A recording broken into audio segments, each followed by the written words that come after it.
Welcome to Sweet Life Beat Life. We hope this video helps. In this video, I will explain how to study at university step by step. First, establish a clear study schedule.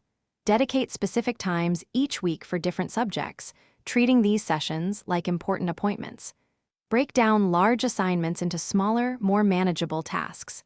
This approach makes daunting projects feel less overwhelming and helps you track progress effectively. Set realistic goals for each study session, perhaps aiming for focused 25-minute blocks, followed by short breaks. Next, engage actively with your course material. Don't just passively read. Participate in lectures by taking concise notes and asking clarifying questions.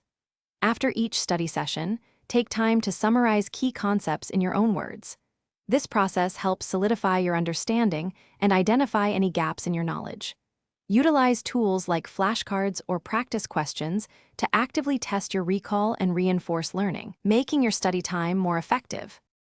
Creating an optimal study environment is crucial for concentration. Find a quiet, well-lit space where you can minimize distractions. This might be a library, a dedicated desk at home, or a quiet corner in a cafe.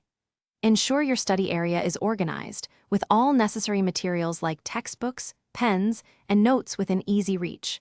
Remember to take short, regular breaks, perhaps 5 minutes every hour, to prevent burnout and maintain your focus throughout longer study periods. Finally, consistent review and self-care are vital for academic success.